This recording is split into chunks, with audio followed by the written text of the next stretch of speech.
Olá, amigos, sejam bem-vindos a mais um vídeo do meu canal. Eu sou o Lucas Knipe e vamos falar sobre a final do Campeonato Carioca, em que o Flamengo foi derrotado por 4-1 pelo Fluminense. Ganhou ainda por 2-0, parecia com o título meio que controlado. 2-0 não garante, né? Mas é uma baita vantagem. Você pode explorar o adversário que vai com tudo pra cima pra buscar o jogo de volta, né? Explorar bem os contra-ataques, né? Essa estratégia é mais adequada para esse tipo de situação. Mas o Flamengo fez aquela partida que só dá mais ódio no coração do torcedor, que até agora não entende a decisão da diretoria de trocar o Dorival Júnior pelo Vitor Pereira. Inclusive, até pode ver o Dorival Júnior ser técnico de outra equipe forte no cenário nacional, que é o Atlético Mineiro, que vai receber 2 vídeos ainda hoje, antes de fazer a live do Giro da Rodada, que eu ainda tô tentando fazer isso, mas tem tanta coisa para gravar, cheguei agora em casa, né, que vai ficar um pouco mais tarde o Giro da Rodada, mas fato é que o Atlético Mineiro tá querendo demitir o Cudê, a diretoria não gostou dele ter falado verdades lá depois do jogo da Libertadores,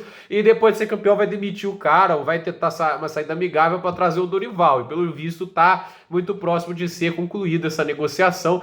E assim, o Flamengo, ele fez uma troca sem necessidade de técnicos e assim, trouxe um cara, eu acho que o pior, assim, não é nem trocar o técnico, é trazer um cara que não encaixa com o elenco. Eu acho que assim, o trabalho do Vitor Pereira no Corinthians, ele é até ok. Ele não é um trabalho terrível, ele não é ruim, mas nunca achei algo fora de série. Porque se a gente parar pra pensar, ele melhorou em alguns pontos a campanha do Silvinho. E a gente fica elogiando o trabalho do Silvinho aqui? Claro que não. E o trabalho dele na Libertadores é um milagre que o Flamengo tenha chegado até as quartas de final, marcando 5 gols durante toda a campanha. O ataque era inacreditavelmente ruim. E assim, ele melhorou no final com o Yuri Alberto, né? Porque ele foi um atacante que encaixou um pouco melhor. Mas assim, final da Copa do Brasil, perdeu nos pênaltis, né? Foi uma campanha legal na Copa do Brasil, no Brasileirão fez um 4º lugar, mas nada de saltar os olhos, né? Não é também aquele trabalho assim, nossa, a gente precisa desse cara, esse cara é especial. Não, eu acho o trabalho do Diniz do Fluminense bem melhor. E a questão é, a gente vê esse cara indo para o Flamengo, depois de todo aquele negócio de não ter renovado com o Corinthians, porque a sogra, ela tava doente, acho que a sogra vai estar ataque epiléptico depois desse jogo, né? Devo até ter falado errado, assassinado um português aqui, mas fato é, o cara vai lá, 2 semanas depois, acho que uma ou duas, né? Já tá assinado com o Flamengo e desde então é só decepção pra torcida, né? Perdeu a final da Supercopa do Brasil, a Supercopa da Sul-Americana, né? Assim, a Supercopa Sul-Americana, né? Que é o campeão da Sul-Americana com a da Libertadores, Independente Del Valle foi campeão. Perdeu na semifinal do Mundial de Clubes. Ele perdeu também ali agora a final do Campeonato Carioca, que tinha perdido a anterior, né, com a Taça Guanabara. Então, assim, 5 finais perdidas, né? O cara já tem mais finais perdidas que o Jorge Jesus tem de derrotas na passagem que ele teve pelo Flamengo, só pra vocês terem comparações, né? Eu acho que o grande problema disso é o fato do cara tá tentando enfiar a goela abaixo um esquema que não encaixa com esse time. Eu não acho que o Flamengo tem que jogar com 3 zagueiros, acho que é zagueiro demais. Eu acho que essa é a verdade. O Flamengo hoje não tem uma boa profundidade de zagueiro. Você tem o Léo Pereira, o Davi Luiz e o Fabrício Bruno.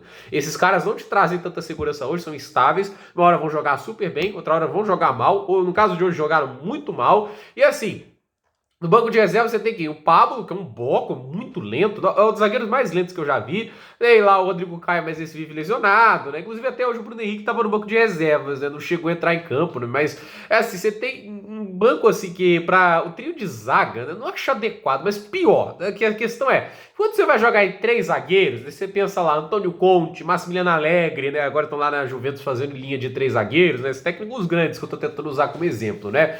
E assim, o Conte é mais a identidade dele, mas pega o Alegre, por exemplo. Ele começou a temporada no 4-3-3, no 4-4-2 e mudou pro 3 zagueiros por quê? Porque além dele ter zagueiros para isso, né? Ele tinha alas, ele tinha laterais que se encaixavam melhor, fazendo mais a cobertura ofensiva do que a defensiva, que é o caso do Juan Cuadrado e do Kostic, né? Que são laterais que têm essa tendência aí mais para ataque, eles gostam de estar mais soltos para lá. O Flamengo tem esses caras? Não tem. O Ayrton Lucas até faz o trabalho bem, inclusive acho que até um dos melhores, se não o melhor jogador do Flamengo na temporada é o Ayrton Lucas, é o que produz mais regularmente, é o que vem jogando melhor, mas do outro lado é o Guilherme Valera, e às vezes tem lá o Varela, né, e também tem o Marinho de ala. Gente, como é que pode um cara colocar um Marinho de ala, entende? O jogador para jogar uma posição dessa, porque o ala ele não tem apenas contribuições ofensivas, ele tem defensivas. A ideia do esquema de 3 zagueiros é dar uma amplitude ao time no sentido de na hora de atacar, vai ter mais dois homens, vai ter um homem a mais, né? Porque em teoria na linha de 4 laterais estão mais presos no ataque.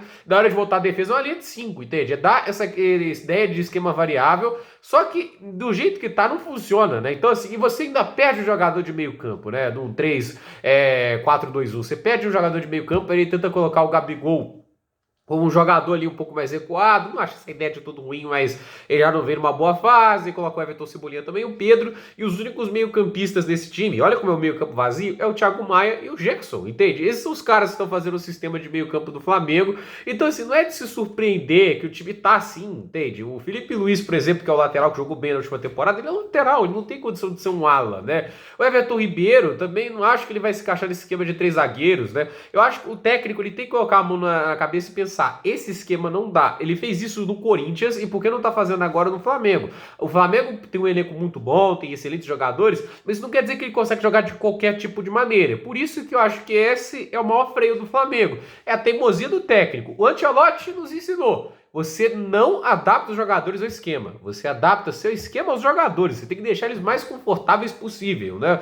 Óbvio que ele faz uma improvisação ou outra, tudo isso, mas ele não faz uma improvisação assim, a la Marinho na ala, entende? Quando ele vai colocar o Camavinga na lateral, a gente vê que o Camavinga é capaz de exercer essa função. Quando ele coloca o Fred Valverde lá de ponta, a gente vê que ele é capaz de fazer essa função, ele não faz loucuras, né? E o que ele tá fazendo aí, o Vitor Pereira, é loucura. E do outro lado, a gente vê o Diniz fazendo o básico. O que o Diniz faz? Ele tem uma ideia de jogo legal, agressiva, mas tá lá todo mundo na sua posição. É o Ganso de meio atacante, é o André Alexandre ali de volantes, né? O máximo ali é o Felipe Melo de zagueiro, mas ele já sabe fazer essa função. Você tem lá o Marcelo e o Guga laterais, são os laterais certinhos. Então, assim, 4-2-3-1, cada um na sua função, no seu lugar. E a gente vê um time mais fluido, um time que se encaixa melhor, um time que consegue desenvolver suas ideias com mais naturalidade. Então, assim, o esquema é perfeito e o técnico sabe trabalhar esse esquema muito bem. Ele soube se adaptar. E olha que o Diniz é um cara que gostava muito da ideia, principalmente no São Paulo, do 4-4-2. Ele não era tanto o 4-2-3-1, ele queria o meio-campo mais encorpado, com os meio-campistas pelas laterais indo para subir para o ataque, né? Ele gostava dessa ideia, né? Também da amplitude. Só que ele fez no Fluminense e viu que não dava para fazer isso, se adaptou. Olha que coisa interessante, o Fernando Diniz, um cara que é bem controverso, assim, hoje ele tá mais hegemônico e tal, o trabalho dele é muito bom, mas é um cara que sempre foi muito divisivo, ele se adaptou, e ele é um cara com ideias, assim, ele tem a ideia de jogo dele bem definida, mas ele se adaptou, ele fez um esquema, ele mudou um pouco a forma dele para se adaptar e extrair o melhor, é o que um técnico tem que fazer, é o que o líder faz. Vitor Pereira não faz isso. E aí é mais uma amostra da incompetência do Marcos Braz, que só contratou o Vitor Pereira imaginando outro Jorge Jesus. Ele não entende que o Jorge Jesus foi uma exceção. É um técnico de um nível muito alto para o contexto brasileiro que esteve aqui por um motivo, sabe lá qual, né? E ele veio para cá, fez o trabalho e foi embora. Eu acho que o Jorge Jesus não quer, perdão, o Campeonato Brasileiro. Ele vai querer uma seleção, uma chance maior em um campeonato de mais destaque, né?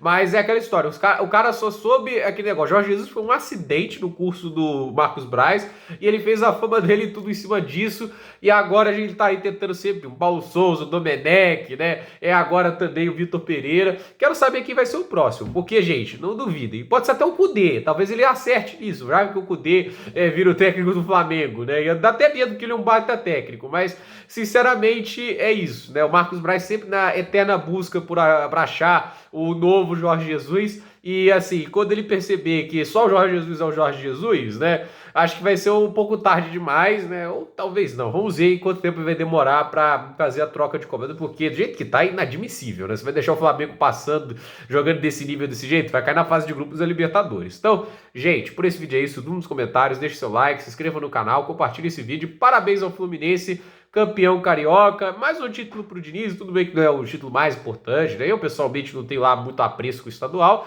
mas é um título, né? E é bom assim que o cara vai conseguindo ganhar a casca aí e vai se tornando cada vez um técnico mais pronto e de mais qualidade. É bom ver que tem um técnico no futebol brasileiro que tenha personalidade, ideias que se destacam dos demais, né? Isso é, gosto do Diniz, ele é isso, né? Ele simboliza assim, talvez uma modernização dentro do contexto do futebol brasileiro. Por esse vídeo é isso, gente. Dúvidas nos comentários e até a próxima.